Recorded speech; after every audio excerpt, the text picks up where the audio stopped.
राज्याचे हिवाळी अधिवेशन नुकतंच संपलेलं आहे आणि हे अधिवेशन संपल्यानंतर मोठ्या राजकीय घडामोडी घडतील अशी चर्चा असल्याचं जितेंद्र आव्हाडांनी म्हटलंय।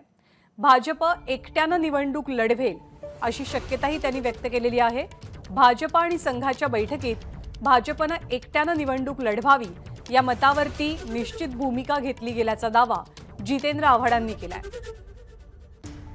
दरम्यान ज्यांच्यावरती विविध आरोप आहेत भ्रष्टाचाराचे किंवा अन्य बाबींचे, अशांना सोबत घेऊन न जाण्याचा भाजपच्या मंथन बैठकीमध्ये निर्णय झाल्याचं किंवा त्याच्याबद्दल चर्चा झाल्याचं सुद्धा जितेंद्र आव्हाडांनी म्हटलंय। आणि ज्यांच्यावरती आरोप आहेत त्यांना कमळ या चिन्हावर म्हणजे भाजपच्या पक्ष चिन्हावरती निवडणूक लढवावी लागेल असाही दावा जितेंद्र आव्हाड करतात। आणि या सगळ्या संदर्भात एबीपी माझाशी संवाद साधताना जितेंद्र आव्हाडांनी काय म्हटलं आपण पाहूया।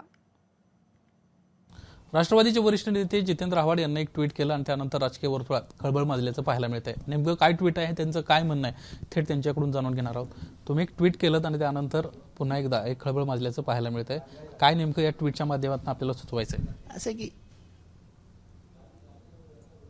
3 राज्याच्या निवडणुका झाल्यानंतर अर्थातच त्या जिंकल्यानंतर बीजेपीमध्येच्या कार्यकर्त्यांमध्ये एक प्रचंड आत्मविश्वास, त्याला एक बूस्ट मिळाला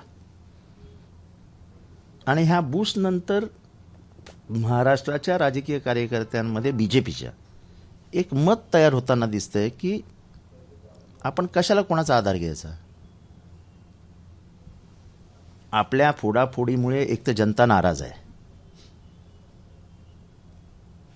आपण पक्ष फोडतो आणि सत्ता स्थापन करतो असं जनतेचं मत आहे। त्याच्यापेक्षा जनता जर आपल्यावर प्रेम करते, जनता जर आपल्या वैचारिक आधारावरती विश्वास ठेवते, तर मग आपण कशासाठी हे सगळं करायचं असं एक मत व्यक्त होतंय आणि ते सगळी म्हणजे महाराष्ट्राच्या कानाकोपऱ्यात व्यक्त होते। 3 दिवसांपूर्वी आपण पत्र लिहिलं होतं विरोधी पक्षांना मुख्यमंत्र्यांना भेटीसाठी याच मुद्द्यावरून, पण तुम्हाला वेळच मिळाली नाही। वेळ मिळाली पण लॉबीत, म्हणजे विरोधी पक्षांची लायकी लॉबीत भेटण्याची आहे। दुर्दैवी अवस्था आहे महाराष्ट्राच्या लोकशाहीची की ज्यांनी 40-40 वर्ष विधानसभेत काढली आहेत, त्याच्यातली 20-20 वर्ष मंत्रिपदावर काढली आहेत, त्या लोकांना निरोप आला की लॉबीत येऊन भेटा। लॉबी ही काय चर्चेची जागा आहे? तुमच्या पक्षातून काही लोक दुसरीकडे गेली, दुसरा गट तयार केला, त्यांच्याकडे कसं बघताय ह्या निमित्तानं?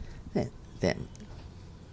ते काय करतील ह्याचा मला अंदाज नाही आहे। सातत्यानं तर चर्चा समोर येते अजित पवार मुख्यमंत्री होणार, झालं तर आनंद होईल ना। एकेकाळी आमच्या सहकारी होते।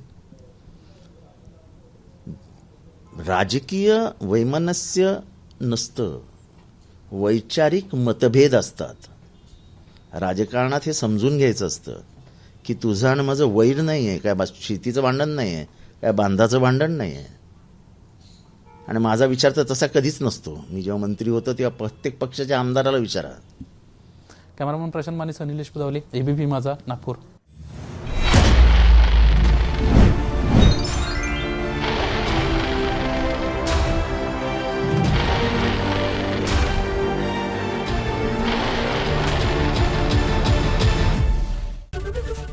एबीपी माझा, उघडा डोळे बघा नीट।